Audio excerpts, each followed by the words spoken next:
Let's get peppy. Yeah. Tell me what you think of that. Just vote in the comments what you think of that. I did that not because I thought it was good, but because the hand of God wanted me to do it. Did you like that, hand of God? I don't know if he wanted you to do it like that. Let's get No. That was more of a quote. Let's get peppy. Let's get peppy. How about that? They're your three options. Yeah. Nothing. Let's get peppy. Or let's get peppy. A, B, or C. Your vote. Hi, welcome to PEP. I'm Chaz Ciadello. And I am Dr. Dave. And as you can see, we are in the luxurious studios of 2SER. And you know what? We've travelled quite a way from the ABC. Well, not in terms of distance. We're only it's about 150 metres. If that. But we have sold out in such a massive way because I've been handed What? an ad for McDonald's. No, it's not for McDonald's. An ad for 2SER.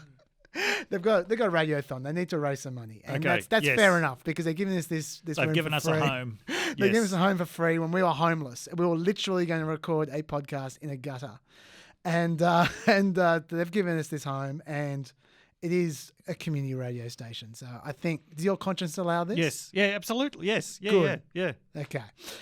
The PEP podcast currently gets recorded in the studios of community radio station 2SER FM. Yeah, we already told them that. Anyway. Don't undermine the ad, Chaz. Sorry.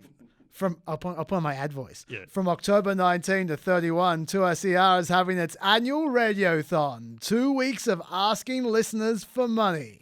If you support independent community media and you're willing to pay for it, why not go to 2ser.com and click subscribe?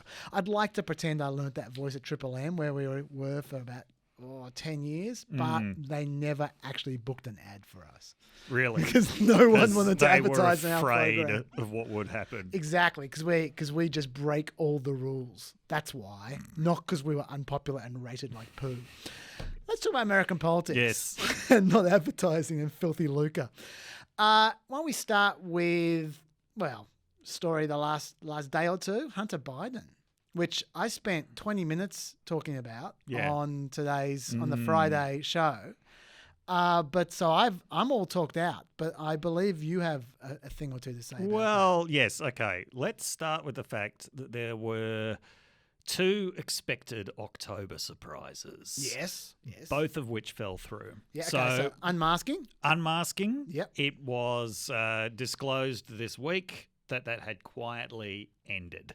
Now, we've talked before on the podcast about why that was never likely to go anywhere, so we don't need to revisit that.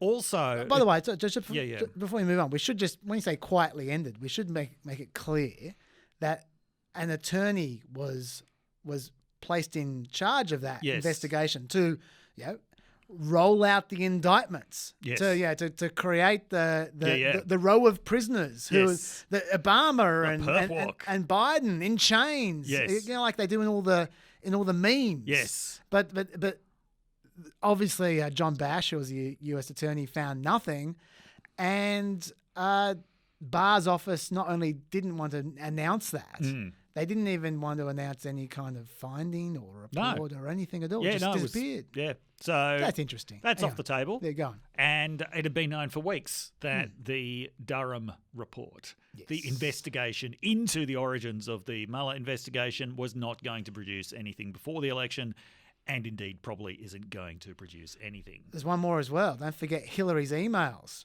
After Trump declassified everything. Hang on, I go here.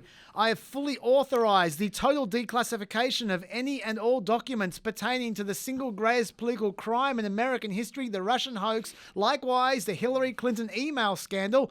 No redactions.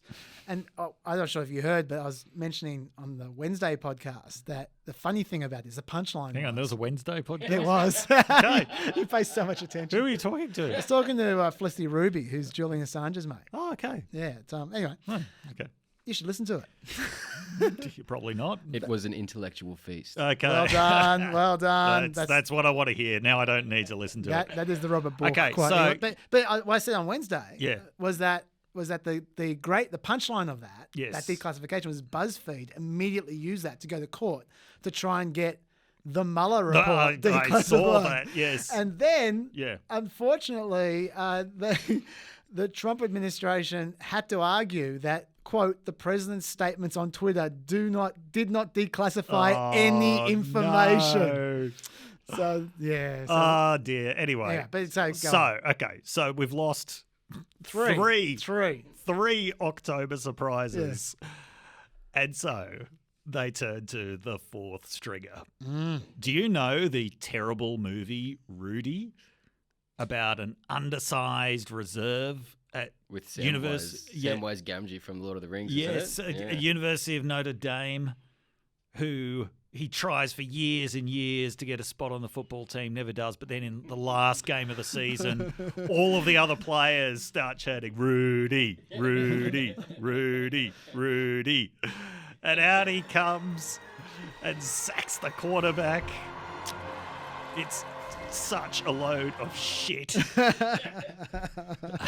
Anyway, you could tell when these three things collapsed, Trump started saying, Rudy, Rudy, Rudy, Rudy.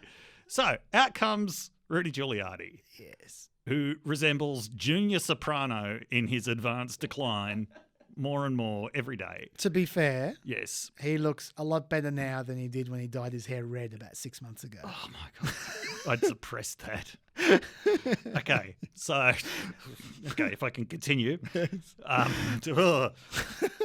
Yes, so Giuliani reveals that he was in possession of some things that had supposedly been on Hunter Biden's computer. Yes. Now, for those of you not familiar with the story, for those of you who haven't just watched Chaz talking about this you really should. 20 minutes. 20 minutes. Yes. Yes.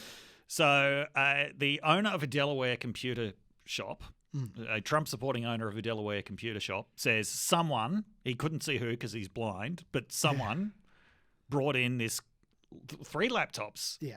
With Beau Biden Foundation stickers on them. Yes. He infers from this that it is Hunter Biden. Yeah, and this someone, I don't want to go too much on the material I've already used, but this someone did have the name Hunter Biden on the invoice, but for some reason we haven't found out the contact details that inverted commas Hunter Biden supplied. Yes, so, like if it's actually Hunter Biden's phone number, that might be useful. That could be. But anyway, and also there was never any payment and the computer was never picked up. Yeah. Oh, do you know what the bill was for? What? Do you know what the bill was? Like I want you to guess. This can be our stats nugget. Guess how much you would pay in this store to have 3 broken laptops restored completely and backed up.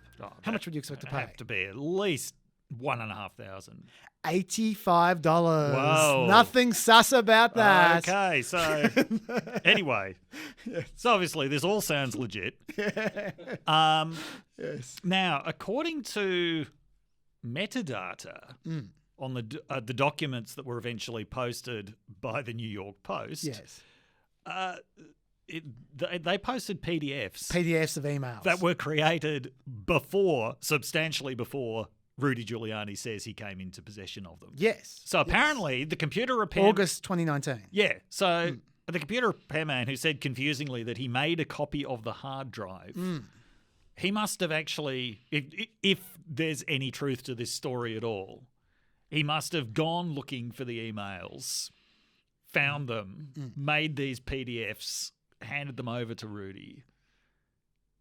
None of this is remotely plausible. Oh, yeah. And also, if he made those PDFs in August 2019, which is when the metadata says, he then held onto it for another 4 months before he called the FBI this is despite and Rudy Giuliani. Being in terror of his life because of what Democrats had done to Seth Rich. Yeah. So, anyway. Yeah. Okay.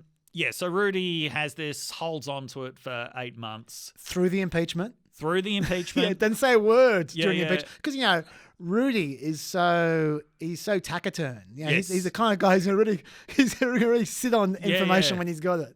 Yeah, so, and a lot of people knew that this was coming. So it gets dumped out through America's biggest dump of a newspaper. The New York Post. A newspaper that saw fit to bring Miranda Devine all the way over from Australia to write columns about James O'Keefe's latest stunts. Yes. Anyway, so this is absolutely the kind of dumpster juice that the New York Post loves to drink up and spew out. And so, yes, the New York Post publishes this. Now, I think it's worth noting at this point, this is a story that is designed to be circulated almost exclusively through social media. Yes. This basically doesn't have any intended existence apart from what it is designed to do on Facebook. And then what happens? Then Facebook slaps a notice on it saying this is eligible for third-party fact-checking. Mm. Twitter goes a step further. Twitter says you can't post this shit. Twitter does not let the editor of the New York Post, the deeply weird Sohrab Ahmed, post it on his own Twitter account. So on Facebook you can post it, but it gets the shield. It gets the cyber wrapping. Yes. The cyber wrapping. Cyber shrink wrap. Yes. Okay. Yeah. So at this point, the main story, because anyone can see this is complete bullshit. Like even Trump supporters would be aware. I don't know, mate. That this is. Well, I mean, they're aware in the sense that, as far as they see, everything is part of the war of position. Okay, so I should say though, the question is for me, maybe not for you, but the question for me, I mean, I don't believe this laptop thing for a second, but the question for me is, are those emails actual emails? Because you don't think you think it's all made up. I think it's all made up because those photos are real photos. Yeah. But people were talking about those photos before they were published. Yeah, sure. Yeah. So. Yes, and the smoking gun email was this Ukrainian, the guy from Burisma saying, in language sort of suspiciously worded to say this is the smoking gun, like, thanks for introducing me to your dad and getting to spend time together. But the precise wording was ambiguous anyway. Yeah, like the precise wording could have been used before he'd met someone. Yes, yeah. So it was deniable. Yeah. And so Biden says, no, the White House logs show that there was never any meeting. Then they were asked, but could there have been some contact? And they said, well, it's theoretically possible, because it could well have emerged that he shook his hand or something. And but that was something that the Ben Shapiro's of the world really jumped on that one. But anyway, so the story, it really becomes one about social media censorship. And you've got to say the way that this was done by the social media platforms was quite clumsy and is getting clumsier. How do you think it should be dealt with? Well, I'll come to that in a second. But for those of you not familiar with the saga so far, so Twitter, absolutely stopped it from circulating immediately, caused outrage. The reasons that they gave were actually that it contained hacked material and it contained people's personal details. It's my belief that it didn't contain hacked material at all. I think it contained completely fabricated bullshit. But anyway, it's not a particularly strong rationale. And in fact, what probably got them to reverse that decision today was the backlash that they got from journalists who were saying, look, distributing hacked material is a completely legitimate form of journalism. If you're going to have this policy, that's really going to fuck us up. Yeah, that for the record, that's my view. Yeah, no, me too. Yeah. It's bad policy, and the Twitter guy said correctly, it's an overbroad policy, unintended consequences. Okay, we're getting rid of that, and so therefore this will be able to be posted. In terms of what should have happened, so. Yeah, I really don't know. I mean, on the one hand, I can see why the social media companies were like, this is obviously fake. We don't want a rerun of what happened in 2016 with a few weeks to go when this just gets everywhere and, inevitably it's going to get discredited, but the discrediting will be seen by far fewer people than the initial thing. This has got, bullshit October surprise written all over it. So we're just going to, stop it dead. But if you're doing that, they should have said that's what they were doing.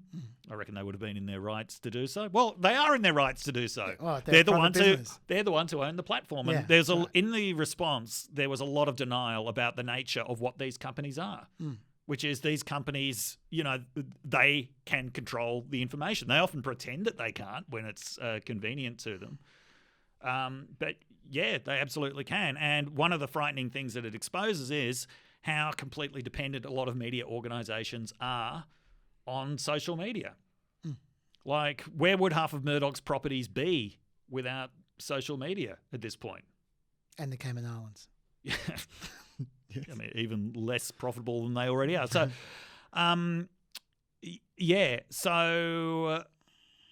meanwhile, there's been this other really interesting development going on at the same time, which is social media, specifically Facebook and YouTube, purging QAnon accounts. Yeah. This is after years of refusing to take any action on them, probably because they knew how much traffic it was getting and how long it was sticking people's eyes to the screen.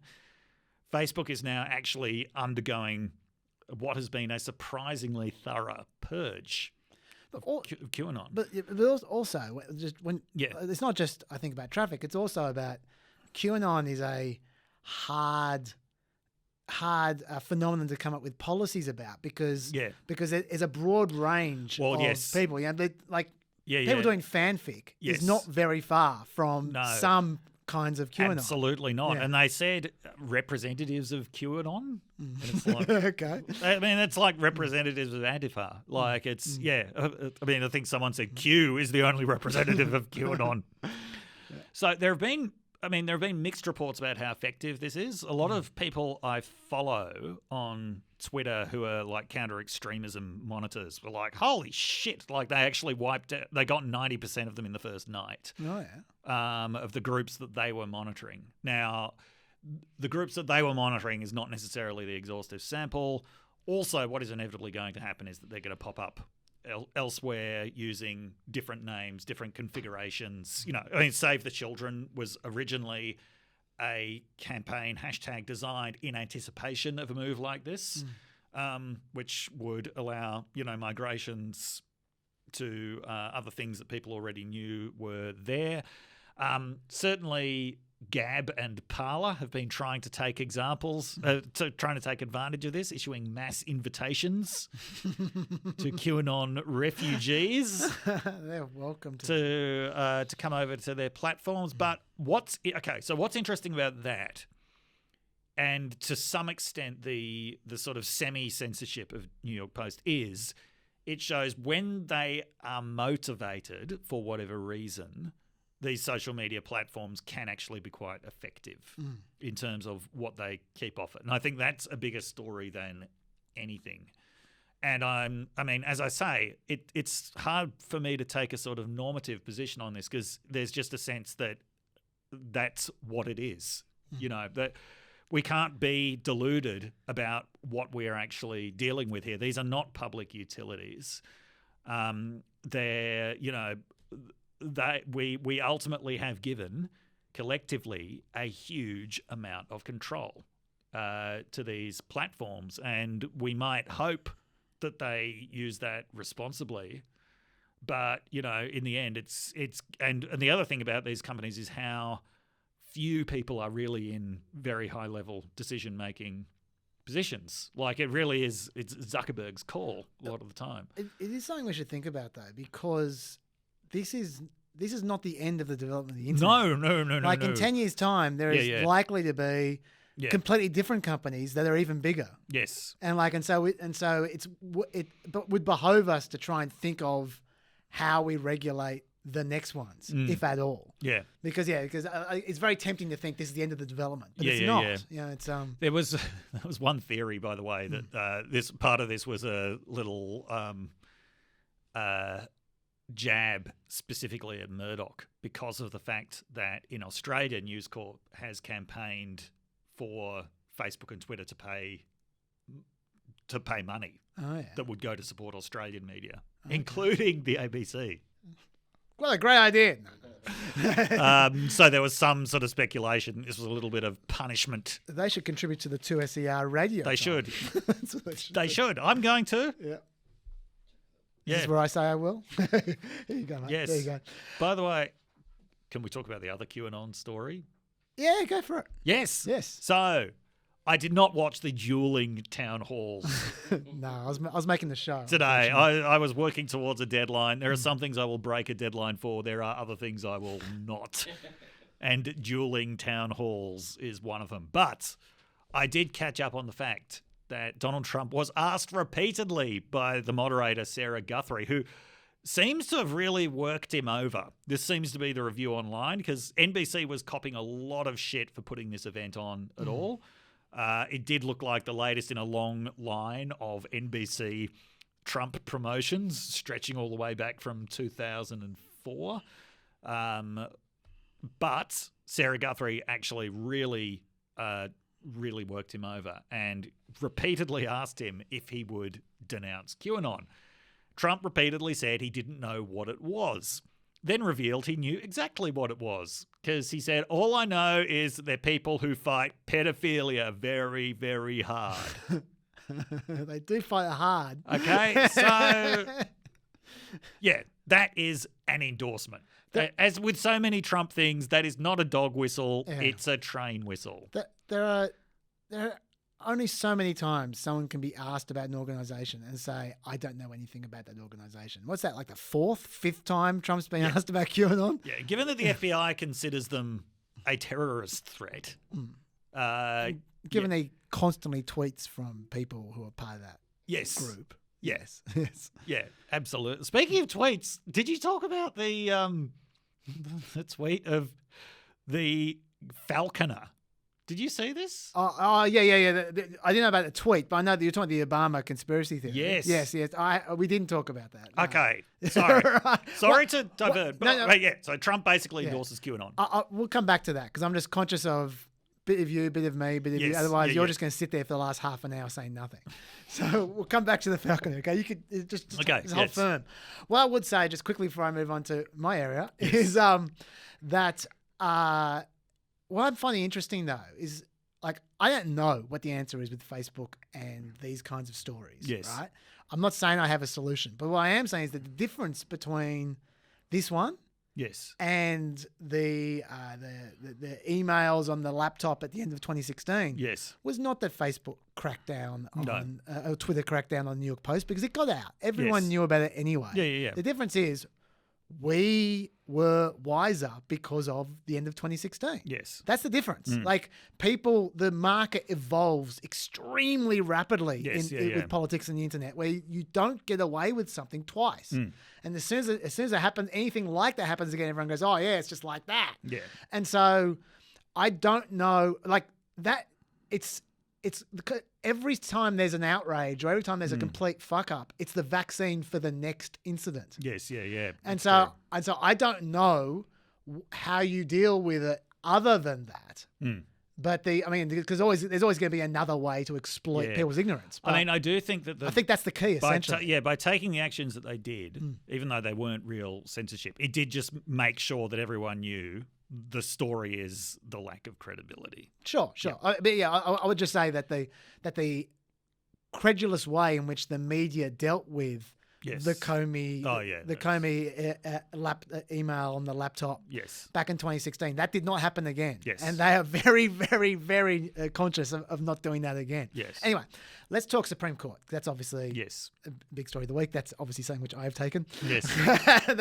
I talked about this a lot on the Friday show. I'm not going to repeat myself. I want to focus on some other areas that I didn't get to on the Friday show. If you're interested, you can just see on our Facebook page, ABC Planet America, or on iView. A couple of things. First of all, I just want to focus on the effect of Amy Coney Barrett on the court, because we didn't really talk much about that on the show. First of all, I flagged on the show that I was going to talk about Obamacare in more detail because I think it's important to realize how much of a bullshit case that is. Yes. And that's why it's irrelevant what Amy Coney Barrett is going to do, because there's no way that they're going to get 4 conservative justices to vote for that without her. Yes. Right. And so let me just explain very briefly for people. I have explained it before at length. I'm going to do this quickly. After the Obamacare originally was found to be legal by essentially Justice Roberts because of, in particular, the mandate was the issue, the individual mandate, which was the fine you get charged if you don't get health insurance. That was the constitutional issue. Can you charge people when it's not a head of power a fine for not doing something like getting health insurance? And John Roberts said it's a tax. It's okay because it's a tax. Everyone went, it's not really a tax, but whatever, as long as it's legal. And so anyways, I remember that. Yeah. God, it's a long time ago. It is. So then 2017, when they completely screwed up healthcare, trying to get rid of Obamacare, the Republican House, they said, well, at least we can get rid of the mandate. And they zeroed out the mandate. Yes. They didn't actually get rid of it because they couldn't, because they were using they're using reconciliation, which is a whole different bag. Don't worry about that. But basically, for technical reasons, they had to zero out the mandate. Yes. So it's still there. It's just the fine is $0. Okay. So then the court case was a bunch of Republican states, red states got together. And they said, well, if that's the case, if it's $0, that's not really a tax, is it? So therefore, the mandate is unconstitutional. Just the mandate, just the fine is unconstitutional. And this is that part is kind of uncontroversial, to be honest. But then they took this extra step and they said, not only is it unconstitutional, but once you get rid of it, Obamacare cannot exist without it. And so therefore, you don't sever it from the rest of Obamacare. If you get rid of the mandate, you get rid of all of Obamacare. Therefore, Obamacare shall be banned. That was what their lawsuit was suggesting. Now, that is stupid because it can obviously be separated. The mandate can obviously be separated from the rest of Obamacare because right now it's zero. That's exactly like this. So by definition, it can be separated. It works badly without the mandate. Yeah, but it's still there. It's still there. It's still there. It's not. Yeah, that's a big difference between works badly and cannot exist. Yeah, so it's their argument is self-evidently foolish. Yes. Okay, to begin with, right? And I should say that the Supreme Court just this year in Barr versus American Association of Political Consultants back in June, 6 of the current Supreme Court justices signed on. It was 7 at the time, but one of them was RBG. Signed on to this statement from Kavanaugh, was the one who wrote the judgment. The court presumes that an unconstitutional provision in a law is severable from the remainder of the law or statute. Applying the presumption, they say it's a presumption. Applying the presumption, the court invalidates and severs unconstitutional provisions from the remainder of the law rather than raising whole statutes or acts of Congress. Put in common parlance, the tail does not wag the dog, or constitutional litigation is not a game of gotcha against Congress, where litigants can ride a discrete constitutional flaw in a statute to take down the whole, otherwise constitutional statute. Strong words. So there you go. And 6 of them signed on to that. I assume it was Thomas and Alito who didn't. I believe so. Yes. It's a general rule. It's there's no way they'd have the numbers, right? Yeah, no.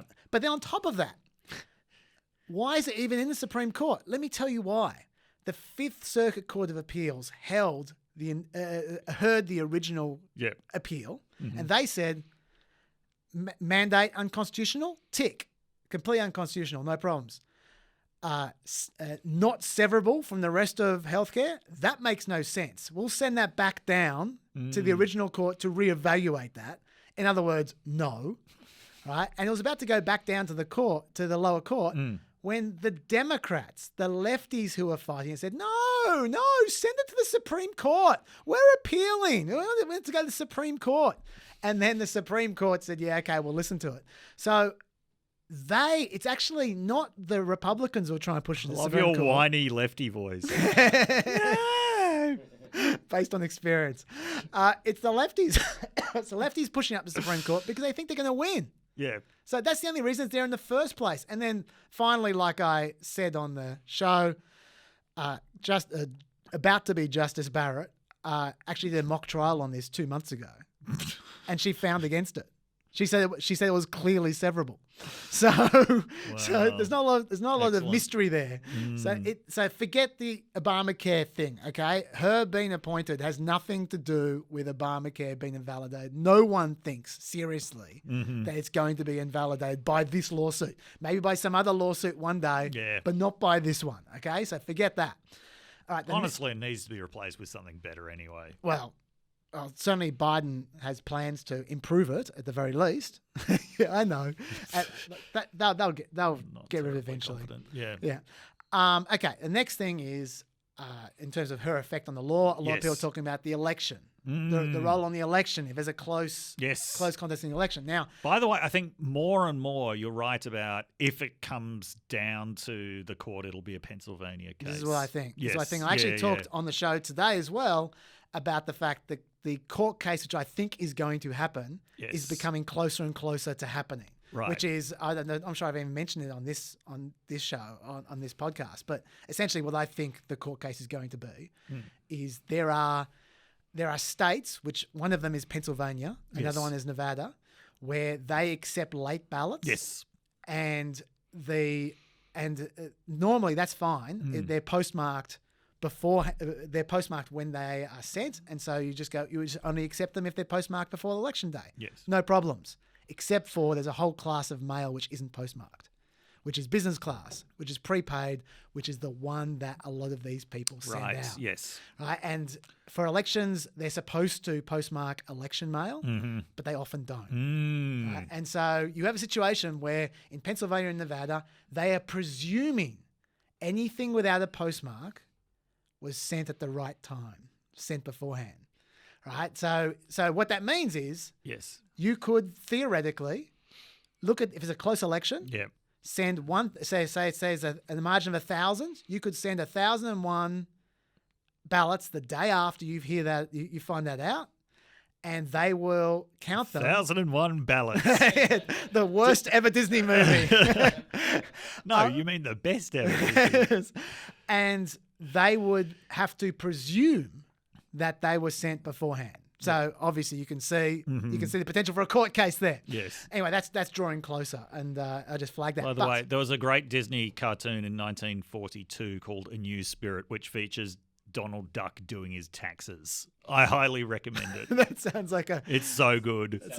That's homework. Is that homework? And okay. I do literally make my students watch it. So yes. By the way, just because I've never explained this podcast precisely what I mean by homework, and there are a lot of confused people out there. All you need to do, if you're listening to this, is go to our YouTube video of this or go to our Facebook video of this and click on the blurb. The homework is in there. You don't actually have to do it. Oh, it's homework. By the way. Don't undermine yourself. As an academic, you should stand by your assignments. I've got 100 students handing in essays at midnight tonight. I'm not creating any more marking for myself, Shaz. Okay, but what I was going to say is there was a court case a couple of weeks ago, which was very enlightening, and I think people should be not so concerned about the Supreme Court and elections because of this case. Right. It was called Andino versus Middleton. And what it was about a South Carolina law requiring absentee voters to have a witness. Right?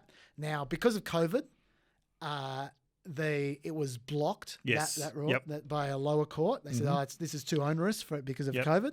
And then it was overruled by the Supreme Court, right? The Supreme Court upheld the original law. Problem is that requiring a witness. Problem is people had already started voting. Right. Okay. And I think 20,000 voters had already cast a ballot under the system where they didn't need a witness. Yep. And the question was, what do you do with their votes? What do you do with their votes? Well, you'll never guess. At least two of the justices who said, "Well, just throw them away." That's Thomas and Alito, joined by Gorsuch on that one. All right, they said, "Just throw them away. It's tough titties. They should have known better." Anyway, but what Kavanaugh said and Roberts said was, no, we're going to count the ones. The requirement will not apply to the people who have already gone under the new system. So they don't need to get a witness.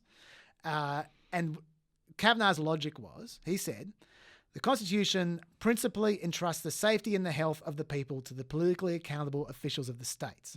When those officials undertake to act in areas fraught with medical and scientific uncertainties, their latitude must be especially broad. Yeah. Okay, so essentially what Kavanaugh was saying is we aren't going to mess with what the states want to do. Like, whatever the states want to do, that's going to go. Yeah. Right? And for those who can count to 5 with their fingers, that means Kavanaugh and Roberts are together on that one. Yeah, Cav is the median voter. Yeah. If Barrett gets nominated, which I assume she will. Now, I'm not saying there won't be some kind of lawsuit outrage, but what I'm saying is that Kavanaugh doesn't seem to be looking to fix things as obviously as people might have thought. No. So I don't think Barrett is the issue there. Kavanaugh's the issue. So far, he seems to be basically Roberts on this particular area, elections. Yeah. So anyway, so we'll see how that goes. But I just want to flag that. Yes. Guns, to me, seems like there seems to be 2 major areas where Barrett is going to make a big impact. Guns is one of them. Yep. Which they aren't talking much about. But that is, to me, a big one because Roberts until now wasn't taking guns cases. No. For like 12 years since Heller, he hasn't taken a guns case. Yeah. And Barrett seems to be really into guns. Yeah. Every child is going to have the right to an automatic weapon in Amy Coney Barrett's America. Yeah. In particular, there's a case which I have talked a little bit about, this Cantor case, where the issue was whether felons could be banned from having guns. And she was saying you need to demonstrate that felon is violent before you can You'll need to demonstrate that murderer is violent. Yeah. So it's going to be easier for felons to have guns than to vote. Yes. Awesome, ACB. Yeah, but I mean, leaving aside felons, it's more the mindset behind it. She's clearly looking to achieve something with gun legislation. So that's one I would just flag. I think there's going to be some changes in. The biggest one for me, maybe it's because I just care about the issue more, is the environment.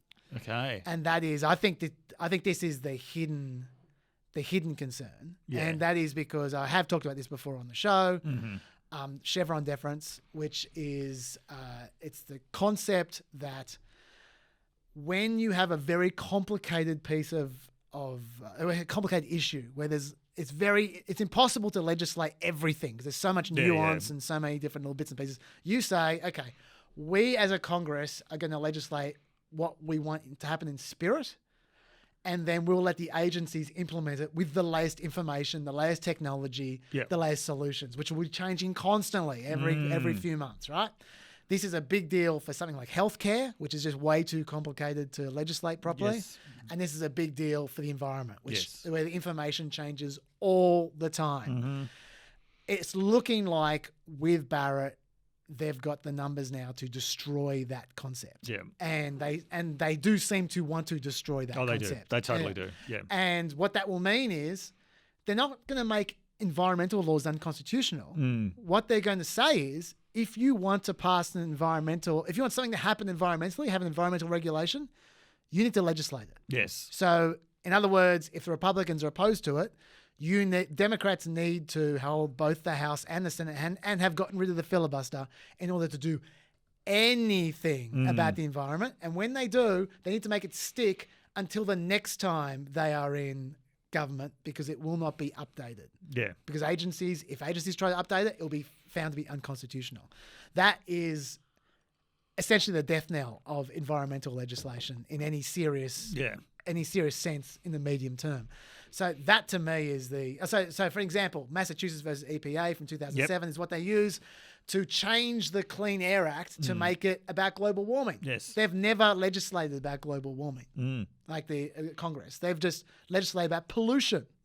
And then the court said, well, yes, it's okay for the agencies to make this about global warming, to make this about carbon dioxide pollution. That's a kind of pollution. So, by the way, that's why Trump and Pence always robotically say we have the cleanest air and water ever, because they are holding to the pre-2007 definition of what pollution is. There you go. Yep. So I won't go into too much detail on that, but basically that is the thing to watch out for. I think guns and the environment are the two areas that they should actually be worried about personally. Yes. I wanted to just talk briefly about some of the pack the court talk in the last couple of weeks, because it's evolved a little bit since the last time we chatted about this. Democrats tried a trick which I don't think worked terribly well, which was they tried to change the definition of what pack the court means. American people have watched the Republicans pack in the court over the last 3.5 years, and they brag about it. They've taken every vacancy and filled it. I am really concerned about the court packing with the ideologically driven nominees now sitting on the court, some 200 of them, that Trump has been putting on the court. The only court packing is going on right now. It's going on with Republicans packing the court now.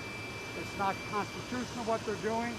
We should be focused on what's happening right now. So just to be clear, that is clearly not court packing. What they're referring to filling a seat that is vacant. Well, the thing is, though, it's not like court packing is a legal term. Yeah, but it does have a meaning.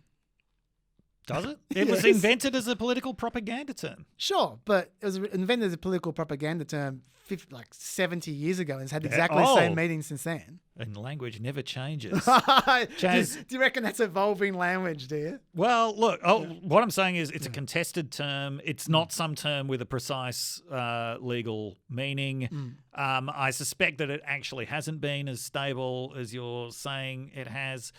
But, you know, they're completely within their rights to fight this on the level of discourse.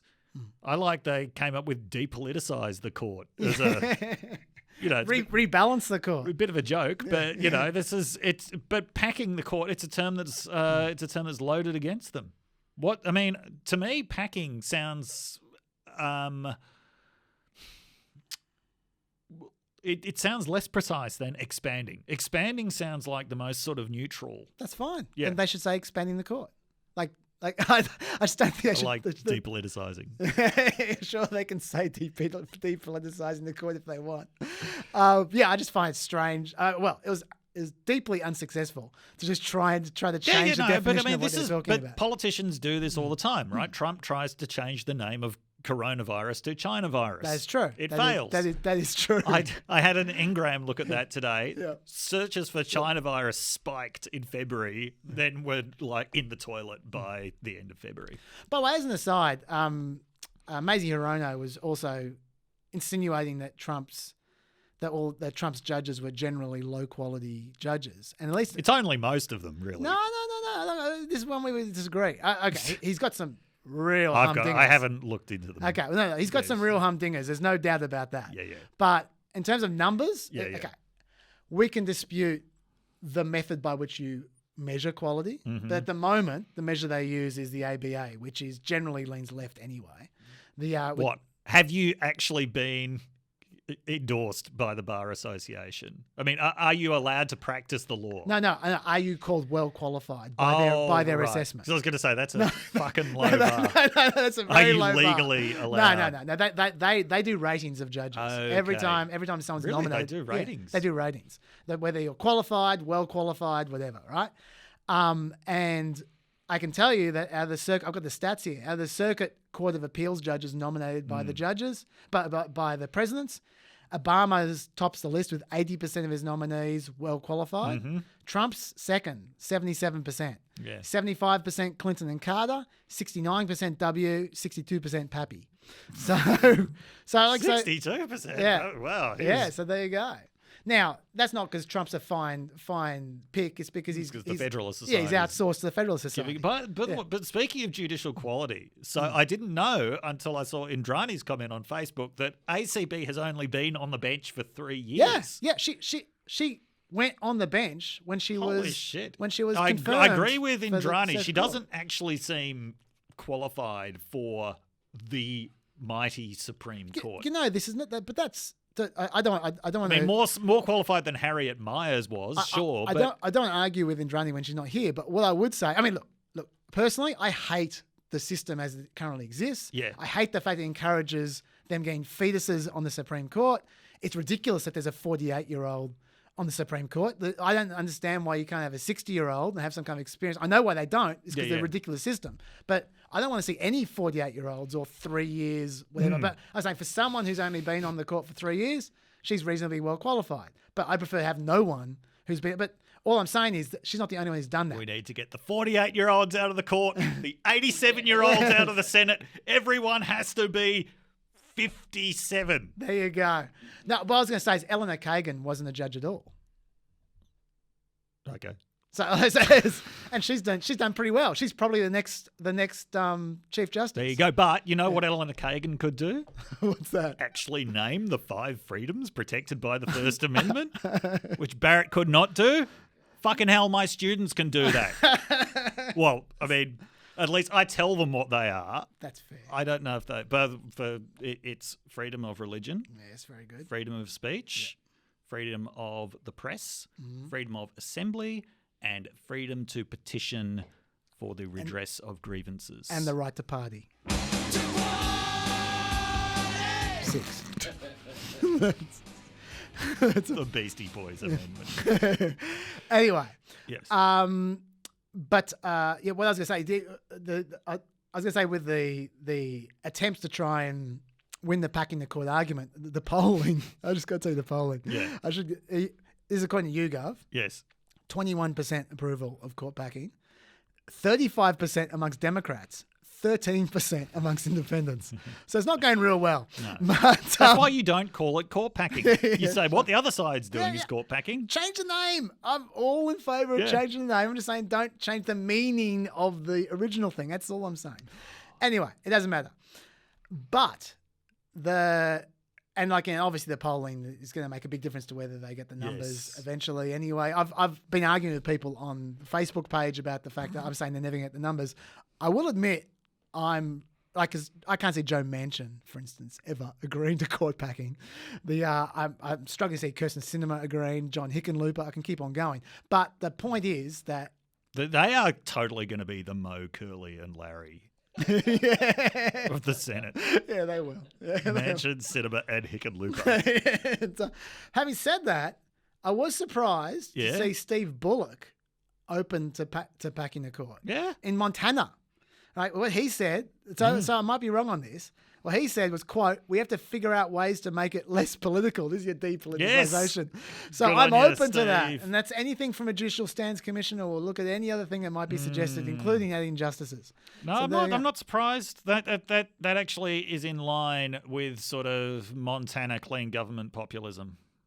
Yeah. Oh, there you go. Long tradition of that. Well, if he gets up, there you go. I'll just end by quoting Led Zeppelin. Yeah, what's that? You know, sometimes words have 2 meanings. Wow. Or more than 2 meanings. Robert Plant has put me in my place. He's really profound. I can't remember where I read it, but someone said, of everyone who ever read The Hobbit 37 times, it's a safe bet to say that Robert Plant has had the most sex. That's very good. That's very good. Yeah. Okay. Let's leave that topic. I've gone on enough about that one, and you've ended it anyway with that. With that quote. Led Zeppelin quote ends anything. Okay. Let's talk 2020 polling. Okay. Well, the polling's getting. At this point, we're seeing the largest average margins that Biden has had for the entire election. So, it's come down to 10.3, but it was 10.5 earlier this week in terms of big enough national margins. And also, the state polls are giving basically absolutely no relief for Trump at all. You know what Trump's best poll was this week? A Quinnipiac poll in Ohio that only showed Biden up by 1. Now, the reason why that was a good poll was because there was another Quinnipiac poll that showed Biden up by 7 in Georgia. Now, that in conjunction with last week's up 13 in Pennsylvania and 11 in Florida suggests Quinnipiac is a little bit crazy pants this time around. Yeah. You know, maybe it's the fact that it's a Q poll. That's who Q is. But if they're right, then then Biden winning Georgia is going to be far from the least crazy result. Yeah. But What that actually, I mean, in terms of sort of skepticism corner, that actually suggests to me Quinnipiac it could be significantly off to the extent that Quinnipiac's presence in poll averages is actually possibly, I mean, it won't skew it much because there are so many polls in these averages. But, that possibly a point or half a point or something like that. Let me put, we'll come back to skepticism corner, but let me put some of those numbers you just said into context. Yes. From with some quotes from Harry Enton, who had some good stuff this week. In the 21 previous presidential elections since 1936, yes, there have only been 5 challengers who led at this point in time. 5 challengers. Of those 5, only one since 1936 was ahead by more than 5 points. And that was Bill Clinton in 1992, who ended up winning. Yeah. Even if every undecided or current third-party voter went to Trump right now, every single one, he'd still be down about 5 to 6 points nationally. Yes. Reuters Ipsos had a good article about this today. And that's never been the case with the incumbent ever. Yes. So, it is looking pretty dire for Trump. Now, to add something else to the dire column, Marist poll just came out a few hours ago that showed Biden winning 51 to 47 with white voters. Now, that's remarkable. That doesn't leave many voters. No Democrat has won the white vote since the 1960s. If that's the case, then Trump really is well and truly fucked. But another skepticism corner. Yeah. Okay. Well, so should we go skepticism corner? Skepticism corner. Go skepticism corner. Okay. Skepticism corner is everywhere. So, as we've talked about, the Upshot on New York Times does have this thing that it does where if the polling was as out by it is in 2016, what's the result? Now, at the moment... on a state-by-state basis. Yeah, the Upshot still has Biden in front. It does. But Simon Jackman, CEO of the US Studies Center, has Trump in front. Really? Yes. Well, how's albeit because he's looking at it at exactly the point that it was last time, where this time, exactly 4 years ago, it was the Access Hollywood tape, which shot Clinton's approval up to about, it was a nearly 10-point lead for briefly, and of course, sure. Yeah. So at the most dramatic moment that you could possibly do it, that actually has Trump in front if the polling error was exactly the same. Now, I asked Simon, how much do you think the pollsters have fixed the problems? And really no one knows. I mean, you can't say until the poll, until the election is actually done. And, I mean, in a sense, you're always fighting the last war. Certainly, basically everyone is weighting by education now. It's actually quite unusual to find a poll that is not weighting by education. But I think Simon and a lot of others have pointed out that was far from the only issue that was involved. That's the easiest issue to fix, but it's far from the only one. Just the problem of Trump supporters just being less likely for a whole range of reasons to pick up the phone to pollsters. Shy Trumpers. It's not shy Trumpers. It's more the no, fuck you. I'm not talking to an opinion pollster. Well, there's also a non-Trumpy reason, which has nothing to do with Trump. It's universal. Yes. When someone is on the nose, like when someone's having a bad time of it, people don't like to respond to polls. We have talked about this 3 weeks in a row, but we're going to keep talking about it, goddammit, because it's important. Yeah. Another thing which was interesting was an interview that Sean Trende did with Isaac Chotiner. So Sean Trende is the guy who runs Real Clear Politics, which in many ways is a conservative-leaning site, but it's very good in terms of how transparent it is about what he's doing. Like, Sean Trende doesn't have any Nate Silver secret sauce. And by God, Nate Silver is so bad when he's talking about anything that isn't polling. Like, you just do not want to listen to Nate on any issue that is not polling. Like when he strays into epidemiology, you're just like you're listening to the loudest, most boring idiot at the poker table at that point. I gotta say, I mean, I respect the hell out of the guy when it comes to polling. Yes, but have you ever seen someone so prematurely exhausted Like since the age of 40, he's been acting like he's 150. Yeah. He's just so tired with life. Old Uncle Nate. Anyway, go on. Yeah, anyway. But Sean Trende, he's got very, very simple, straightforward, transparent methods when it comes to averaging polls. And he is quite good on what the problems with polls are. And he made this interesting point that, Trump's approval rating still isn't going anywhere. And it's true. When he was giving, and it's actually been quite interesting that as Trump's polling has been going further and further down in head-to-head against Biden, his approval rating's been drifting up. Although that's changed in the last week. It's now turned down. It's now below 43, whereas but still respectable for Trump. Whereas it had been heading towards 46. So that is another thing to keep an eye on, because he's saying that that means there is basically this bedrock of people who think that he's been doing a job that's fine. That at the moment is higher than the number of people who say they're definitely going to vote for him. But he's saying that's definitely room to move, albeit it's not enough room to get him back into contention. But also, if generally speaking, an incumbent's approval rating, favourability rating, ends up their result. Yes. And if his result is 44%, that's a 12-point loss. Yeah. Because there's no third parties, right? It is vast. So, yeah. Yes. So no third parties. Well, no, yeah. Realistically. Nothing meaner than a libertarian being mean to other libertarians. They're not doing a good job. Don't forget Kanye. I have forgotten Gauja. So I'm not going to contradict Sean Trende. He's a smart guy, but I do feel that this is a natural process that as you get closer to the election, the undecideds start to pick a side. Yes. And if they're not approving of Trump, they'll pick the other side. Yeah. Yeah. On Skeptics Corner, yes. I will throw in one from last week, which I don't know how convincing it is, but okay, it's throw it in. It's part of the corner. Let's have a look. This is Gallup's poll last week. 56% of people feel they are better off than they were 4 years ago. Which, I saw this. which is compared to 45% in 2012. Yes.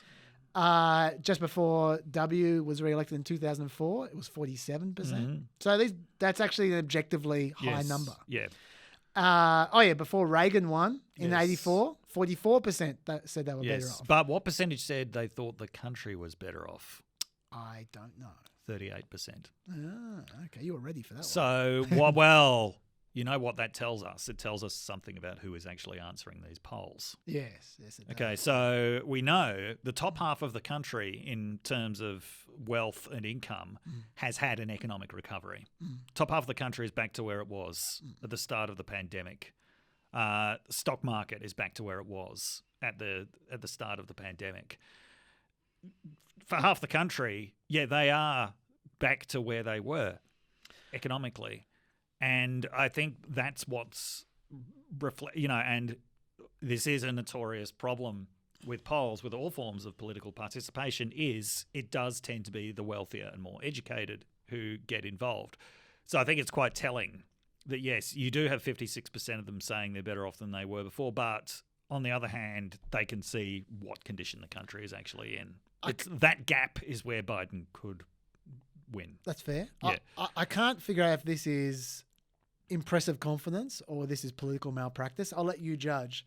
This was Biden's reaction to that particular poll, by the way. Gallup reported last week 56% of Americans said that they were better off today than they were 4 years ago, would have been under the Obama-Biden administration.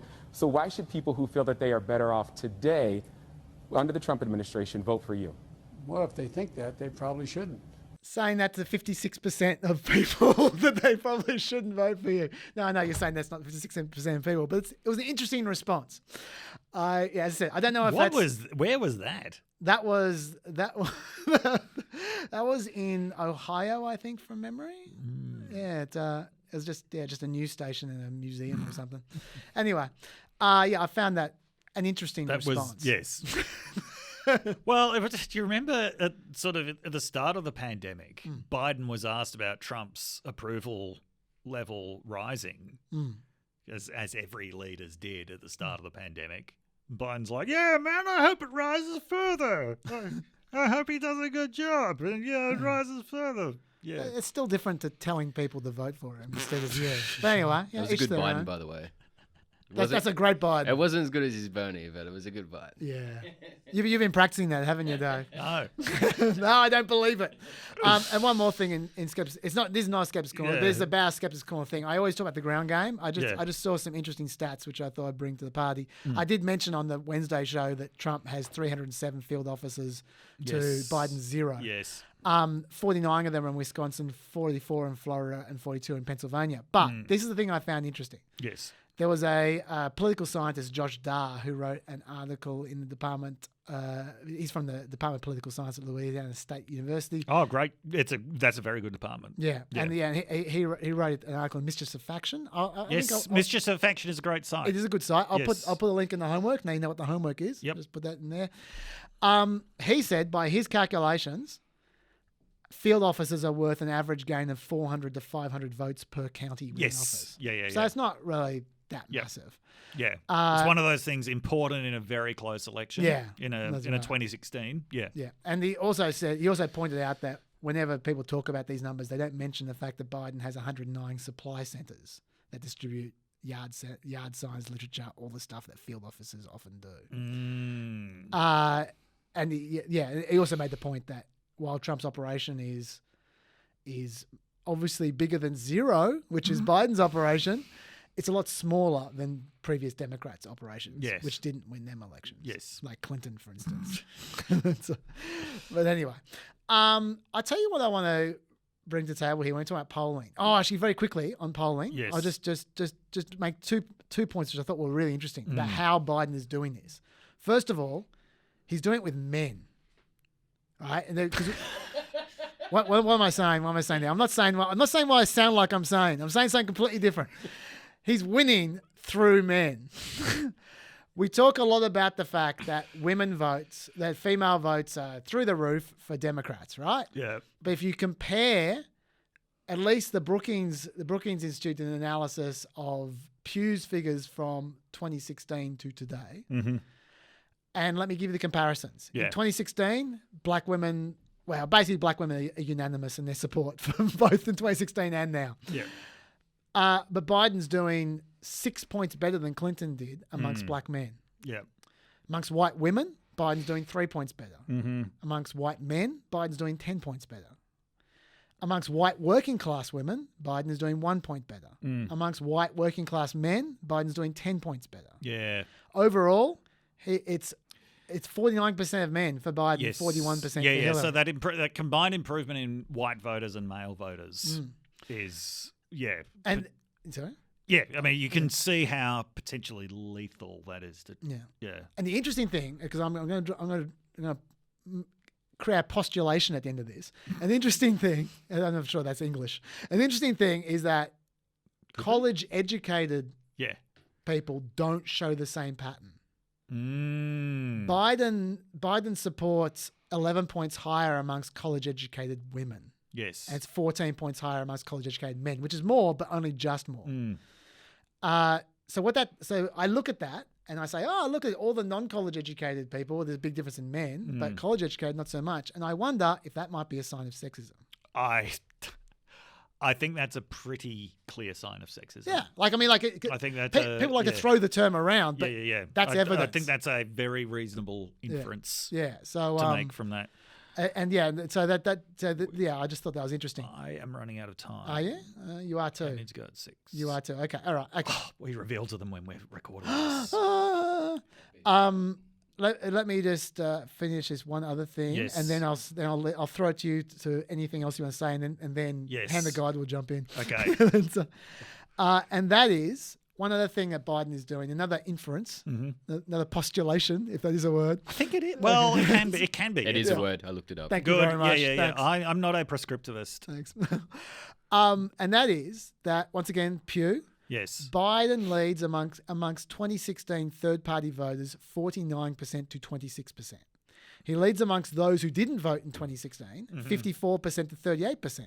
According to the New York Times, in the 6 battleground states, the Dems went from -3 to 2016 to +6 because they are +43 on vote switches. People switch their vote. Yeah. +34 on minor party flips. Yeah. And then +14 on 2016 non-voters. So what I'm saying there is, remember Biden's promise was, I'm not going to do it with turnout. I'm going to do it with persuasion. Yeah. That tells me he's done it with persuasion. Yes. Yeah. So he actually has delivered, at least so far in polls, he's delivered what he promised. What the original plan was way back when Bernie Sanders was saying, I'm going to do it with the kids. Biden was saying, I'm going to do it with persuading the middle ground. Yeah. And he seems to have done it. I am seeing more and more chatter that there seem to be a lot of switches this year, which, I mean, it might, and the postmortems are going to take a while. Well, the death needs to happen first, obviously, exactly, but it could be the Obama to Trump voters going back. Okay. Anything else you want to say before you? Well, I've quoted Led Zeppelin. You have. Now, what more is there to say? Now I'll quote William Butler Yeats. Okay. Turning and turning in the widening gyre. Yes. The falcon cannot hear the falconer. Oh, yeah. Tell us about the falconer. Yes. Okay. What can't the falcon hear? Please tell us. So this falconer, whose name I can't remember and is frankly not important. No, he's definitely important. What is important is the fact that he made a documentary about falconing. You know what it was called? Feathered Cocaine. Exactly. What the fuck? Anyway, he's addicted to falcons. Snorting the falcons. Okay. Things fall apart when the center cannot hold. Okay, so he has a unique theory about the death of Osama bin Laden, which is that it didn't happen. That is a unique theory. Yes. It's one that's news to the SEAL team that killed him. Osama bin Laden. Yeah. So this theory is that Iran was helping to locate Osama bin Laden, double-crossed Barack Obama. Barack Obama instead killed a body double. Yeah. Body doubles play this tremendous role in so many conspiracy theories. Body doubles who are constantly dying and getting dismembered. Anyway, and then Obama had the whole SEAL Team 6 murdered. As you do. See, I would have had Iran murdered if I was in that case. But no, he just decided to murder SEAL Team. Which is another thing that will come as news to SEAL Team 6. Yeah. All of whom, as far as I know, are still alive. No, they're not. Wandering around. No, they're not. Come on, Dr. Dave. Use your brain. Body doubles. Doubles. Body doubles, including the one who got kicked off a Delta flight for not wearing a mask. Yeah, he was a triple actually. Yeah, which generated the greatest headline ever written, which was Delta evicts SEAL Team 6 member who killed Osama bin Laden for not wearing a mask. Commas, people.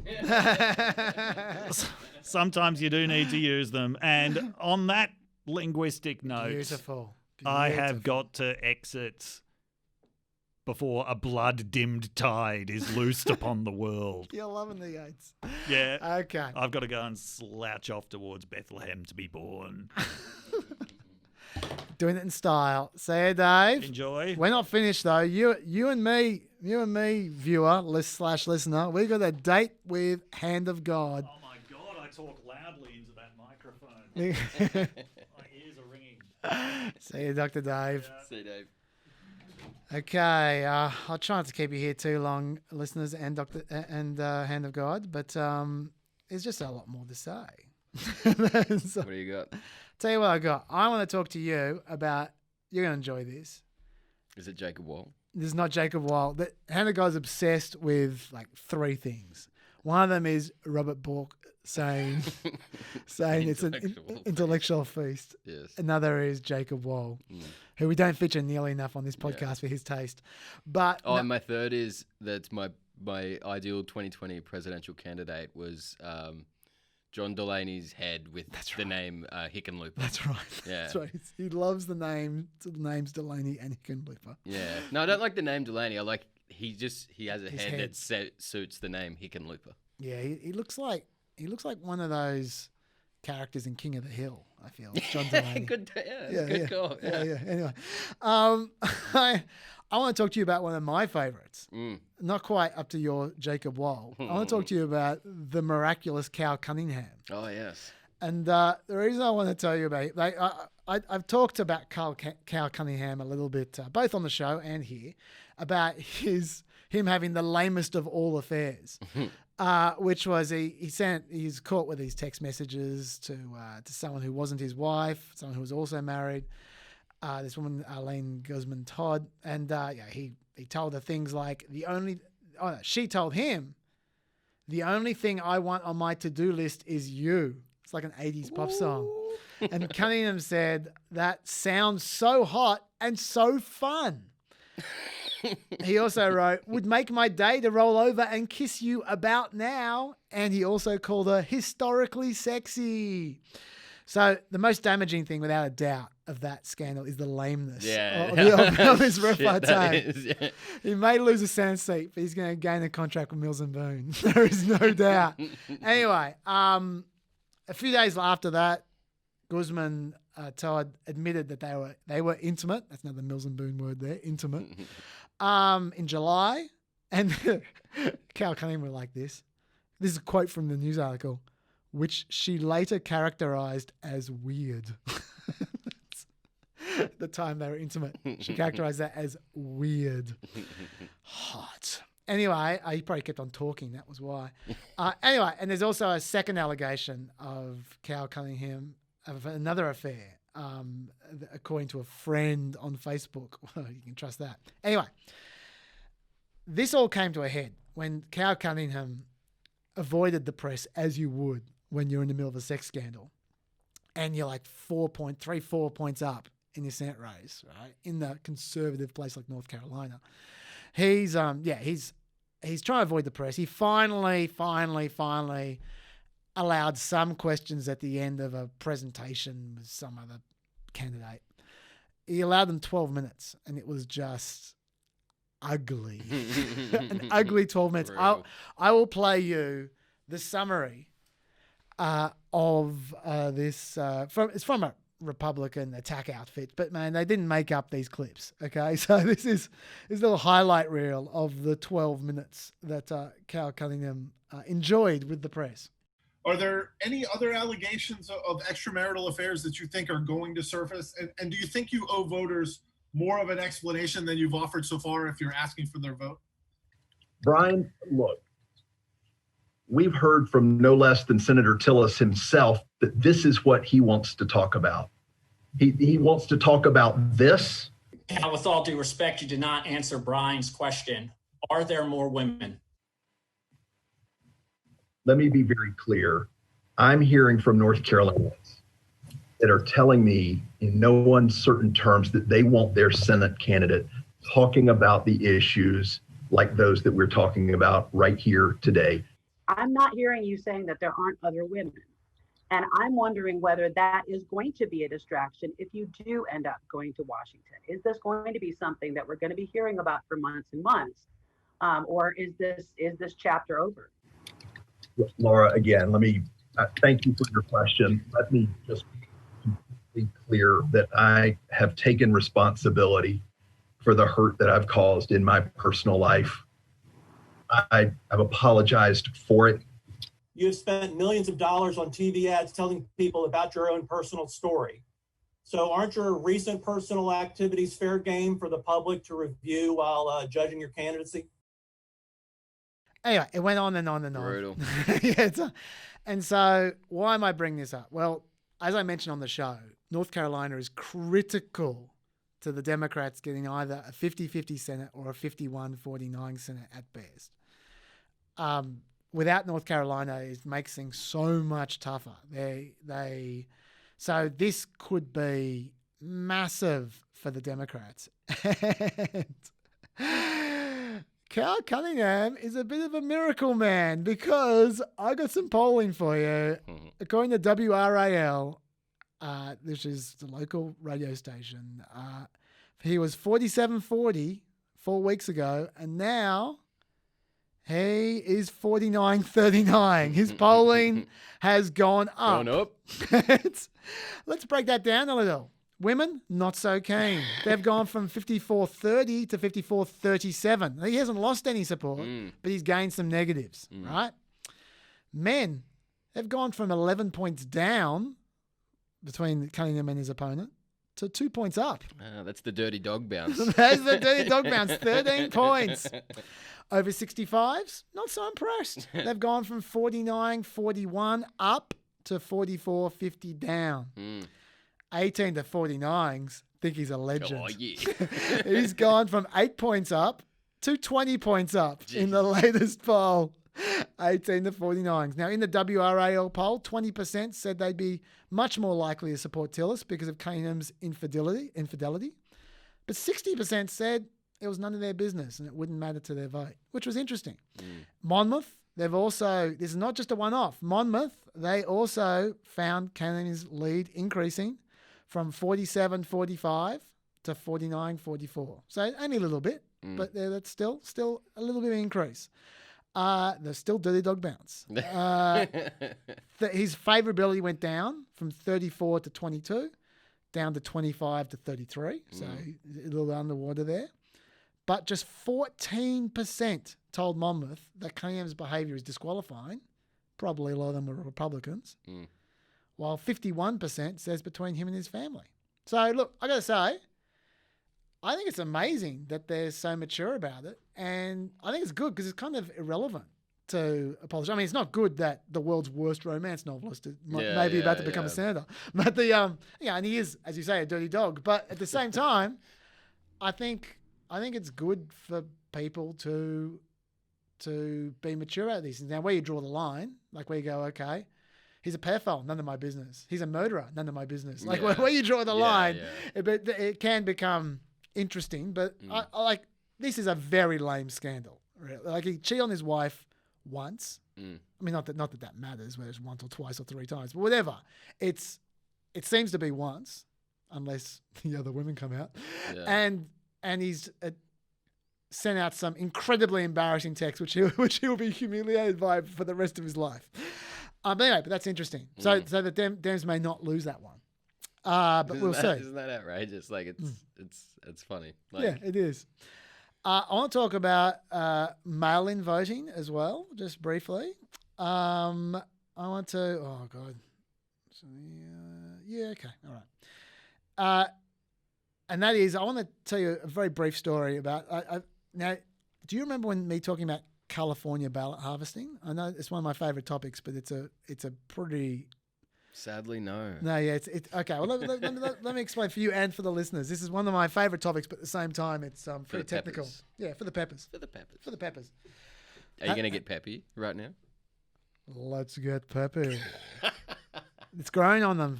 It's growing on them, Schmitty. Hand of God. It's growing on them.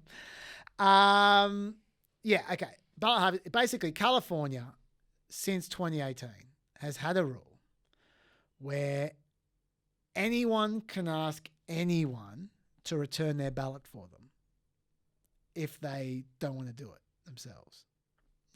You can return my ballot for me, like my mail-in, my absentee ballot. I can just give it to you and you can hand it in, right? It doesn't matter how the ballot's collected, in what form. It doesn't matter how it's stored or transported once I give it to you. Doesn't matter. Someone can go around and collect 1,000 ballots and hand them in together, which is exactly what they do. That's what ballot harvesting is. That's what is that the word? That's what ballot harvesting is. They go around, they get like the old people's and stuff like that. They get volunteers, exactly. And the concern with this is, now the idea behind it is that it helps people who can't get out to the polls to vote, like old people, etc.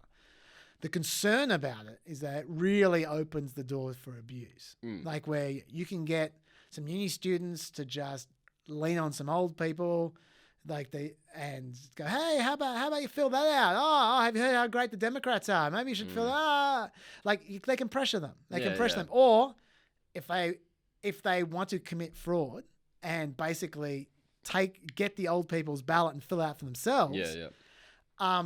they just get the old person to sign it and then fill out for themselves, it's harder to detect. Now, if they do it really clumsily, it's very easy to detect. But if you're smart about it, it can be harder to detect than otherwise if you don't have that rule.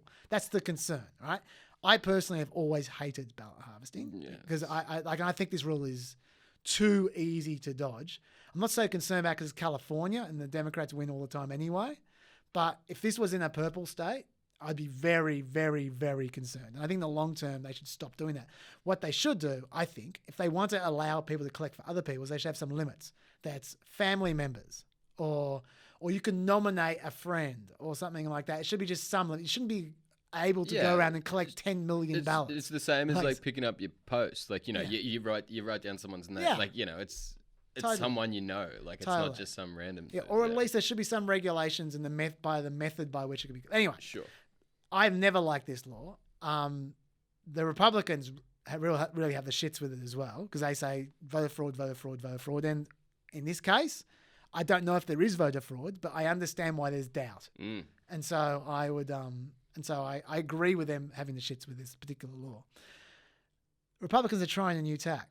And I've got to say, I think this is quite funny, quite clever.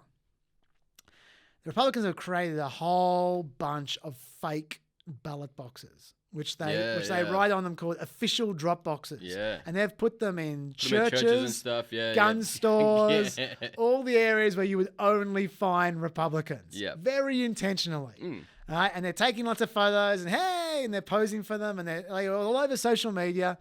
And they are essentially collecting as many ballots as they possibly can from all the Republicans, and then they're going to deliver them en masse, right? And the Democrats are filthy. Because they're saying, well, these aren't official ballot boxes. What are you talking about? And they're saying, hey, you can collect ballots however you like now. So this is how we're collecting them.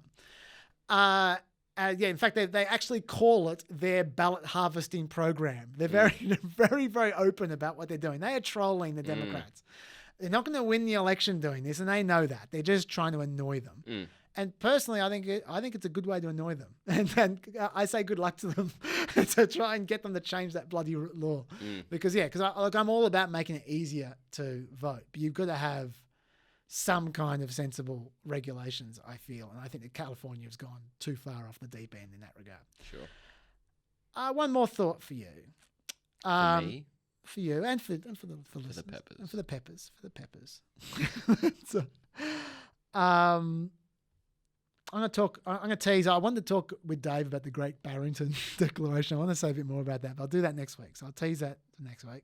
What I want to talk to you about, and stimulus as well. I always leave COVID stimulus off. It's always there at the end. I'm going to move COVID up next week.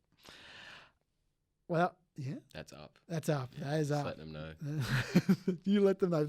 I'm sure the people listening to the podcast really appreciate that finger pointing up. It could have been worse. You could have broken into a chorus of, was it Ollie Murs and Demi Lovato up? You know what I'm talking about. Nope. That's giving away too much. Yeah. I'm going to leave you with what I think is the most insane aspect of an insane campaign strategy that Trump is running at the moment. Which is, what the hell is Donald Trump doing trying to pick a fight with Tony Fauci? This is stupid in so many ways. Let me take you through this. Okay, so President Trump, right, this is a quote from his ad. Okay, he's running this ad about coronavirus. And this was earlier in the week. You might have seen this on our Wednesday show. He had this voiceover guy going, President Trump is recovering from the coronavirus, and so is America. Then the ad says, together we rose to meet the challenge, protecting our seniors, getting them life-saving drugs in record time, sparing no expense. And then Fauci says, I can't imagine that anybody could be doing more. Good Fauci. Yeah, it's better than Dave's Biden, I'll tell you that. If I'd bent over and spoke with my ass, it would have been better than Dave's Biden. Anyway,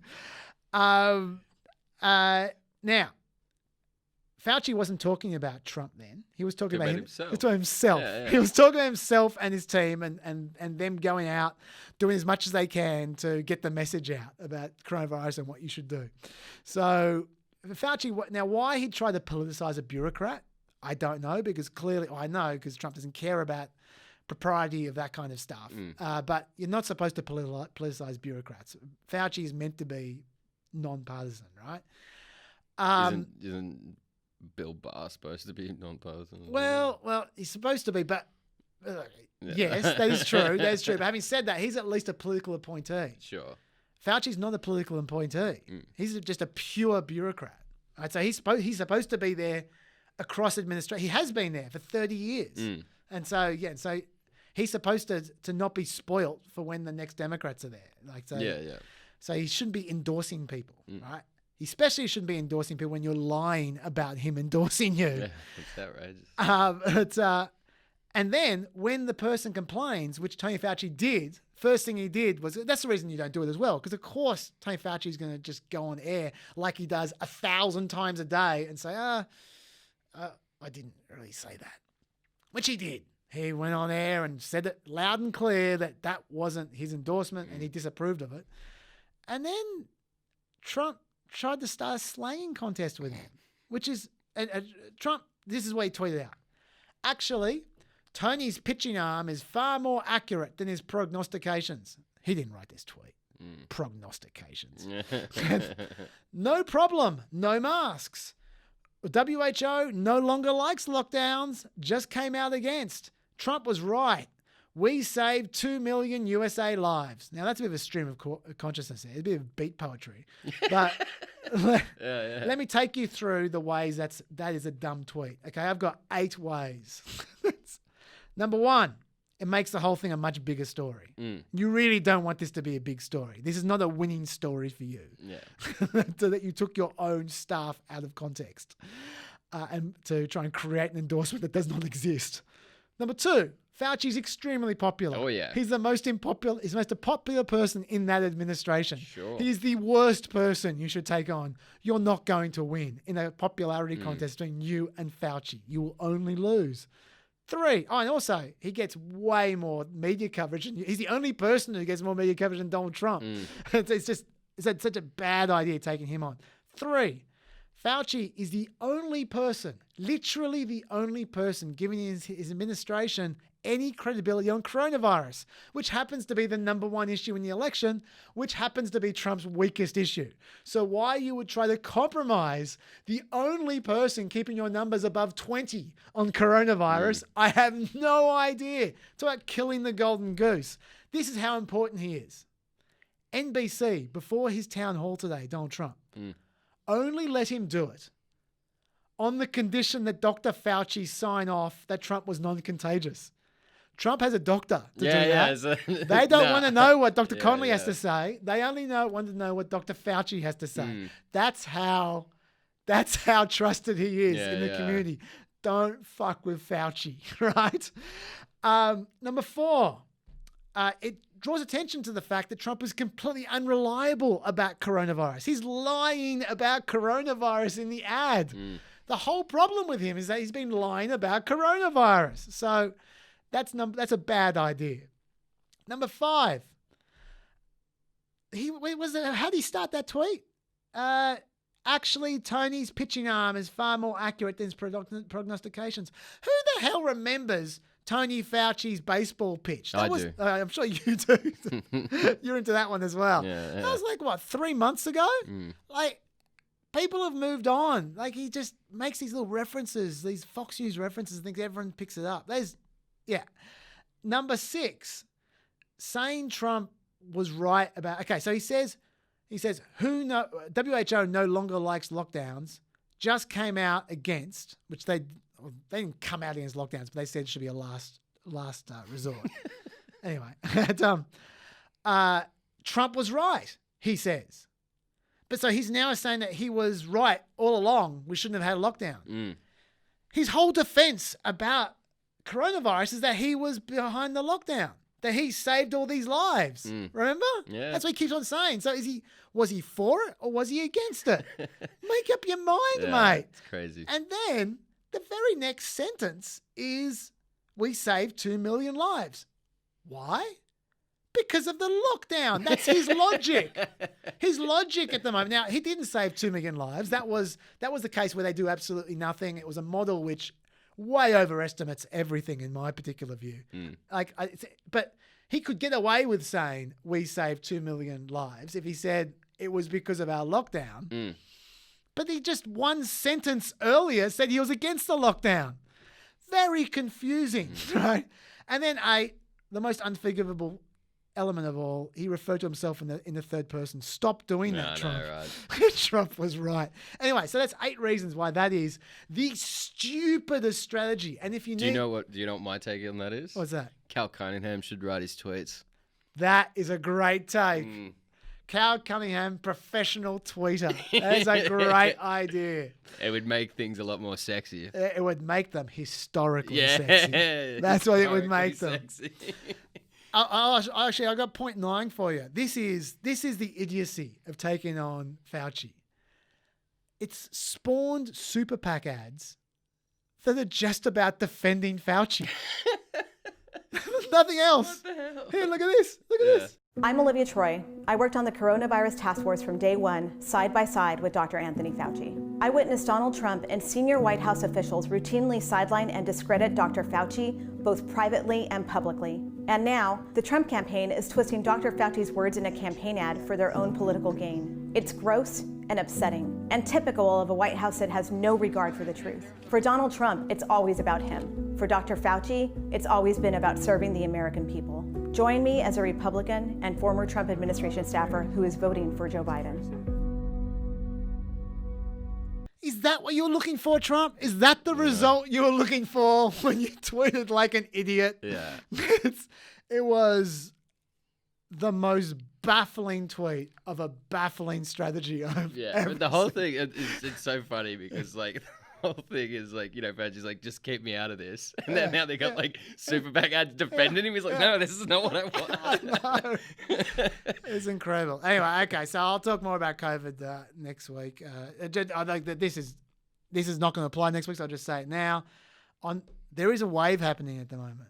There actually is. We're not talking about it much because people aren't dying. We tend to fixate on the deaths, even though, as I keep on saying over and over again, whenever we do this, it's the people who don't die that are really the lasting legacy of COVID. I mean, deaths obviously aren't great, but there are so many people who have semi-permanent heart conditions, brain damage, all kinds of issues, health issues. They're going to last for. Well, we don't know how long. Lucky there's a really good healthcare system over there. That is good news. Yeah. That is good news. Lucky they got Fauci. I hear that. I hear his prognostications are as bad as his pitching arm. They're screwed. Anyway, but yeah, so there is a wave on at the moment. 17 states hit a new high in their 7-day average of case counts this week. Shit. Yep, 17. And 8 of those states hit their records again in the same week. They hit twice. Oh, wow. So, yeah, so there is a wave going on. We'll talk more about that wave next week, mostly in the Midwest. And more on COVID, more on the Great Barrington Declaration, and more on stimulus. Something on stimulus. Thank you very much, Peppers. Are we getting peppy? No, we're not. We're finishing peppy. We'll pepped out. Thanks, guys. See you next week. Bye-bye.